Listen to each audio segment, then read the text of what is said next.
Hello and welcome to the Educate community. If it's your first time here, I'm Rebecca Simons, and this is the channel where we discuss all things ed tech.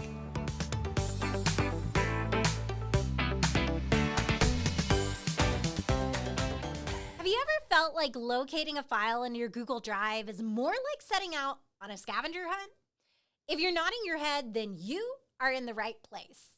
Today, we're tackling a common struggle: organizing your Google Drive.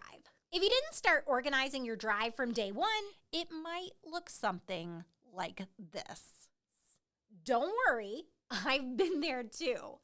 So stick around as I share my top tips and tricks for organizing your Drive and quickly accessing your files. Let's start by tweaking some settings to make your Drive work even better for you. Chances are you haven't even looked at these since getting your account, if ever. To start, we're going to click on the gear icon in the upper right corner of your screen, then click on Settings. First up is Drive Storage. Now, your storage is shared between your Drive, Photos, and Gmail. The type of Google account you have will determine your amount of storage. For example, in my work account, my storage cap is set by my IT department at 100 gigabytes, whereas my personal account has 2 terabytes. If you find yourself running out of space, you may need to work on managing what you do have more efficiently. Click on Manage Storage to check which files are eating up most of your space. If you're running low, it may be time to part with some files, or you can always pay for additional storage. The next setting allows you to determine your start page. This controls what you see when you open up Google Drive. Home uses artificial intelligence to suggest files and folders you might be interested in opening. I tried having Home set as my start page for several months, but I always ended up simply clicking on my Drive, so I changed this setting to save myself that extra click. Workspaces allows you to enable the workspace view, which we'll explore more later. Just remember, you enable it here under Settings. New, as of April 2024, you can now choose between light and dark mode for Drive. The density setting allows you to control the visual spacing in your Drive. Here's what all three look like side by side. I personally prefer comfortable. If you collaborate with coworkers who use Microsoft Office, this next setting is a lifesaver. Simply click Convert Uploads, and any Microsoft file you add to your Drive will automatically be converted into a Google file. You can also convert a file when you open it under File, Save as Google Doc, but enabling this setting simply saves you that extra step. Finally, let's talk about a setting that gives you even more flexibility: offline access. Google Drive is cloud-based, which means you can access your files anywhere from any device that has access to the internet. But when you enable offline access, you can create, open, and edit docs, sheets, and slides even when you don't have access to the internet. To work offline, you need to be using the Chrome browser. The first time you enable this setting, you'll be prompted to install the Google Docs offline Chrome extension. Once enabled, a new icon, Online Preview, will appear. When it's toggled on, anything that's grayed out won't be available offline. Remember, this just applies to docs, sheets, and slides. Drive is automatically going to make some files available offline based on how recently they've been accessed. But you can also manually select files for offline use. Right-click on a file in Google Drive and select Make Available Offline, or click File, Make Available Offline in an open document. Files enabled for offline access will be marked with a checkmark icon. The best part? Any changes you make to the file while offline will automatically be synced as soon as you reconnect to the internet. The notification section gives you control over how Drive keeps you informed about events like when files or folders are shared with you, when you receive a comment, or when someone requests access to one of your files. You can get updates about these events in your browser, email, or Google Chat. Personally, I love getting notifications in chat. There's less clutter in my inbox, and I can respond to comments and file requests directly from this location. To add Google Drive to your chat, go to chat.google.com, click on the new chat icon, and type in Google Drive. When prompted, tell it, yes, you want to turn on notifications. Okay, we're almost done with settings, but before we wrap up, let's do a quick security check. The Manage Apps section shows you which apps have permission to access your drive.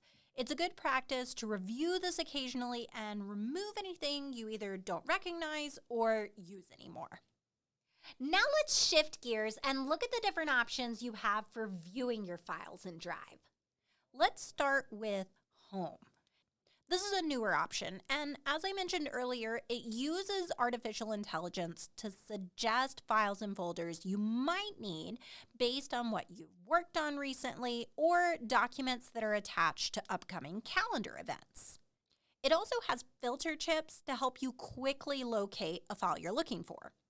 If a suggestion isn't helpful, simply click on the three dots and select Not a Helpful Suggestion. This helps Drive to learn your preferences over time. Activity View is another new option released in October of 2023. This view shows all pending access requests, recent comments, and approvals for files. I don't access this view frequently, but I will check it occasionally to see if I have any comments or requests that are unresolved. My Drive should be the view you're most familiar with, but it has a couple features that are new or you might not have explored.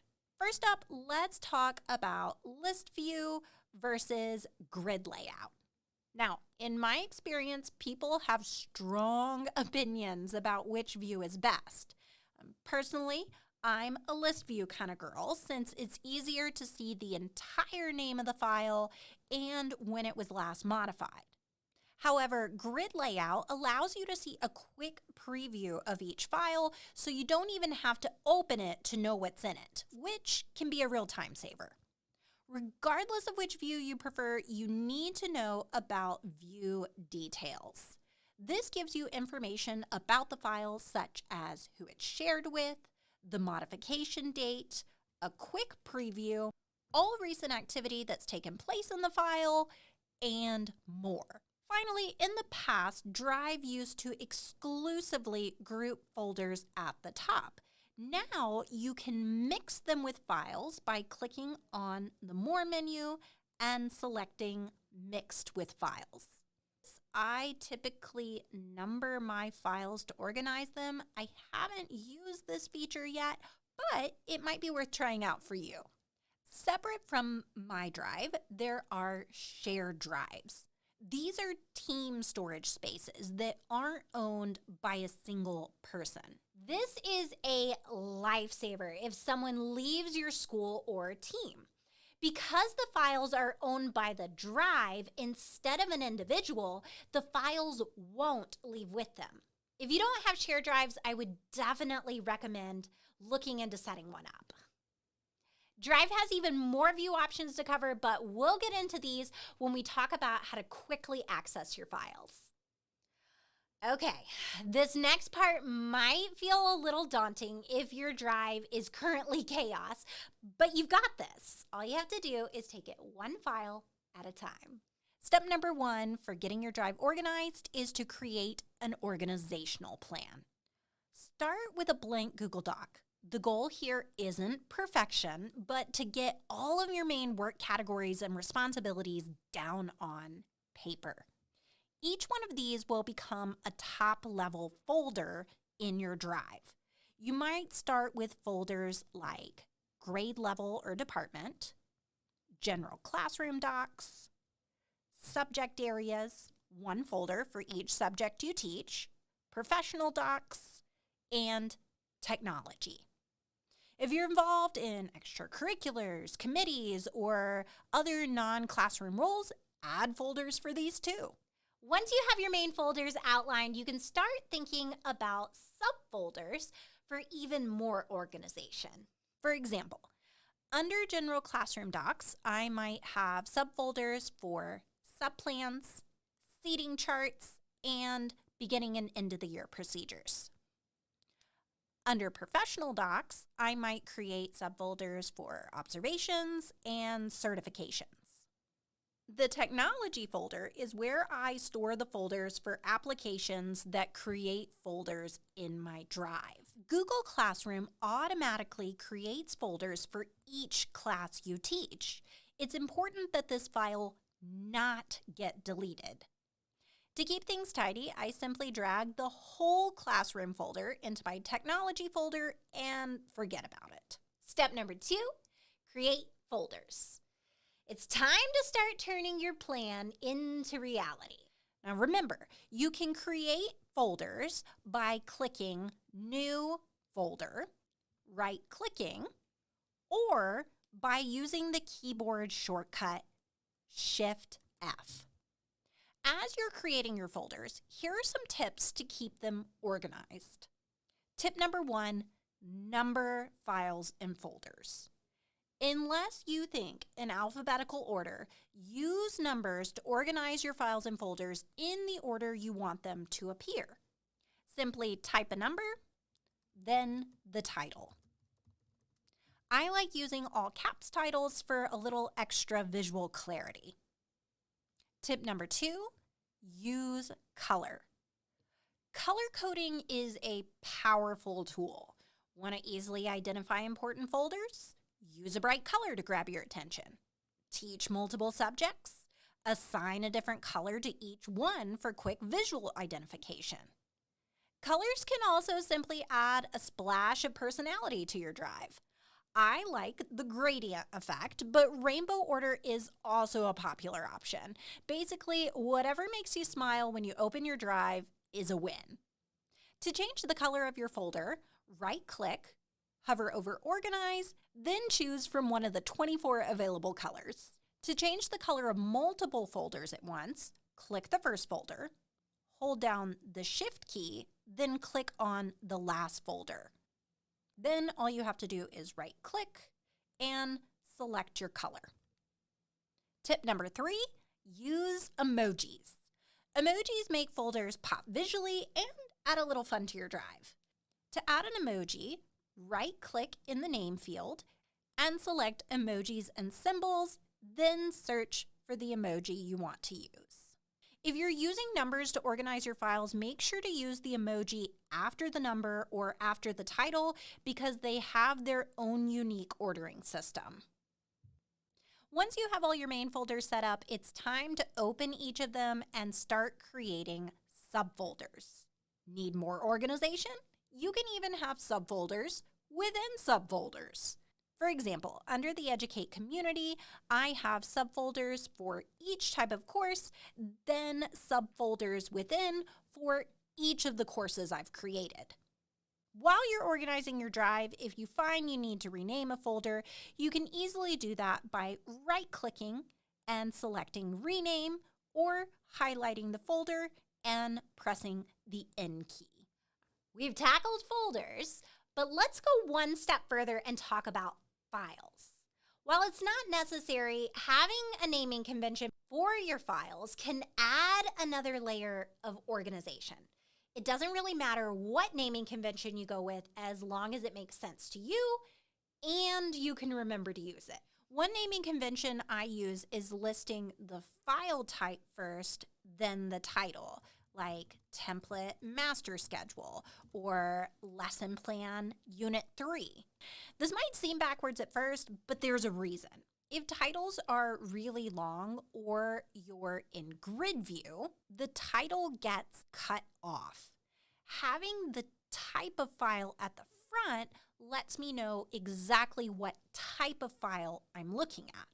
Or if I wanted to, say, pull up all of my templates at once, I could type template into the search field and all of my templates would be listed. If you haven't used a naming convention before, ease yourself in. There is no need to go back and rename every single file. As you open and edit your documents, gradually update the names to match your new system. To further organize my files, I use numbers and emojis, just like with my folders. My final secret weapon for organization is my hub system. Think of this as mission control. In one doc, I can list all my related drive files, my to-do lists, my communication templates, my notes, and hyperlink websites. We all have those, wait, how did I do that last year moments, especially with tasks that we don't do regularly. When I was teaching, this might have been beginning and end of the year, parent-teacher conferences, state testing, etc. In my position now, it might be when I set up the Google Level 1 course, which I only do once a semester. This file saves me from that panic. I have all of the dates and all of the things I need to do already linked in one place. It frees up my brain to actually innovate instead of scrambling to remember basic steps and deadlines. Honestly, I try to have one of these docs for everything I do. It's my game changer. Step number 3, organize your old files. Setting up a new organizational system is great, but most of you probably aren't starting out with an empty drive. If you are coming into this video with drive baggage, here are a couple suggestions for getting started. Number 1, create an archive or a junk drawer folder. This is where I place files that I'm no longer using, but I don't want to or can't delete. Number 2, if your drive needs a complete overhaul, create a folder called Organize or To Go Through and dump everything in there. Then you can go through the folder a little bit at a time and move everything into its new home. If you aren't brand new to organization, simply dump everything you want to look through in this folder. Number 3, purge your untitled documents.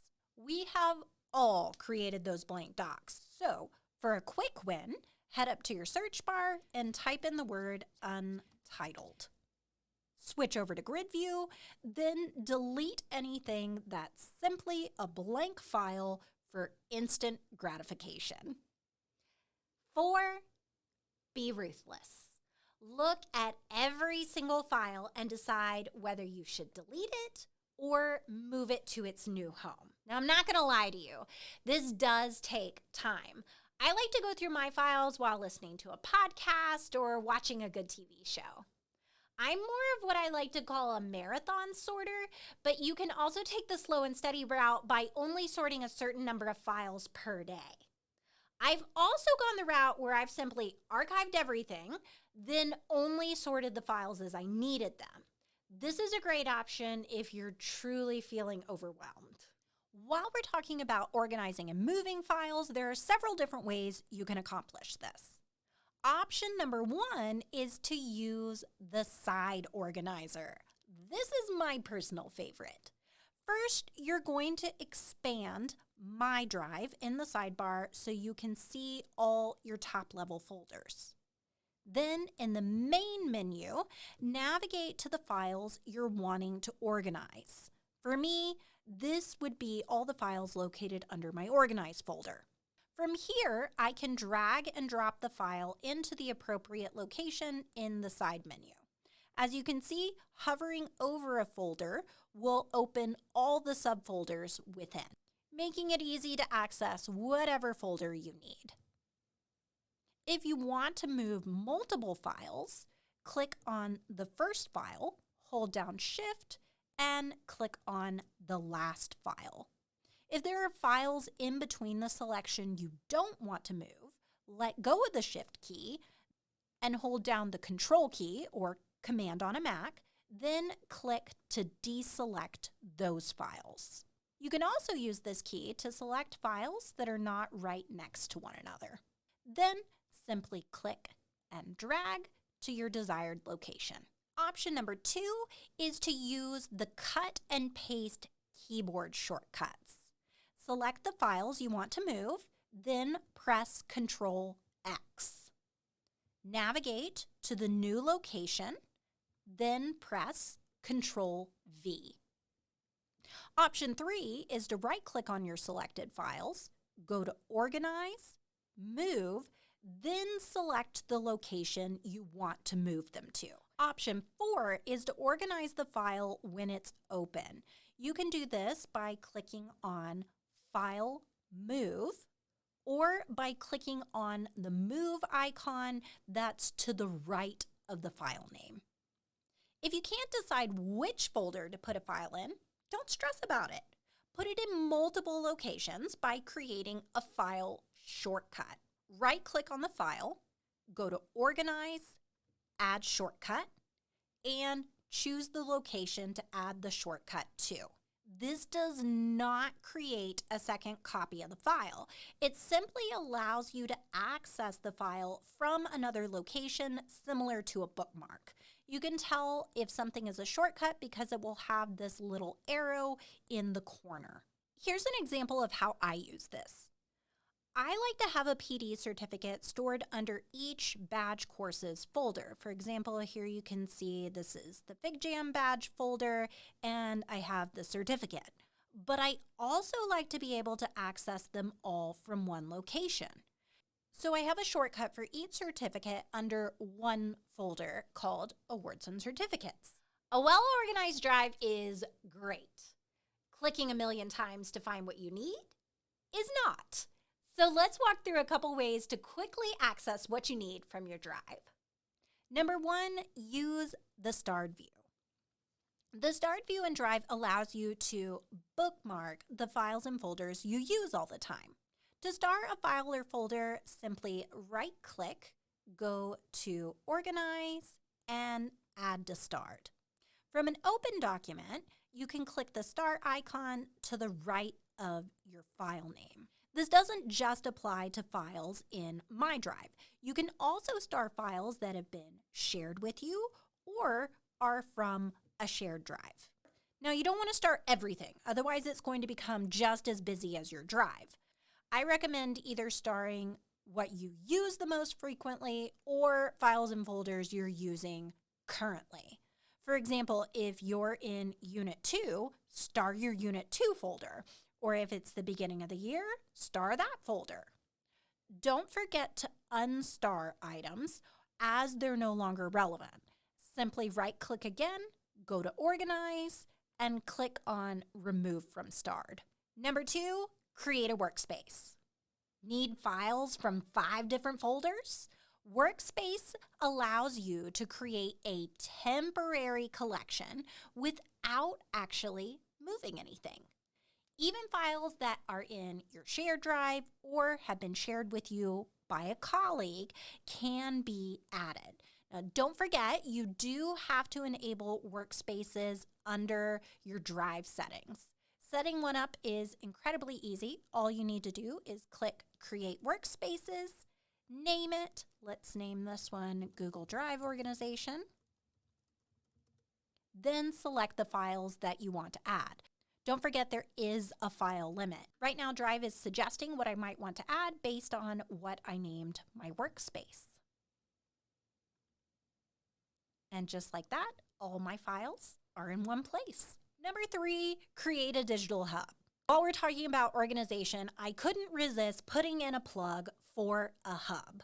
While it's a little extra work, this is my preferred method of organization because I can link websites and drive resources all in one location.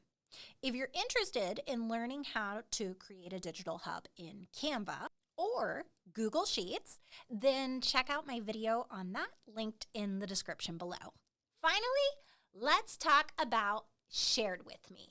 If someone has ever shared a file with you, it lives under shared with me.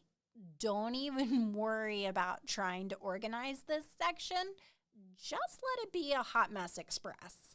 If you need to find something and shared with me, the search bar and filters are your best friend. Start by typing in what you can remember about the title. For example, maybe I'm looking for the KISTI schedule, so I search for KISTI.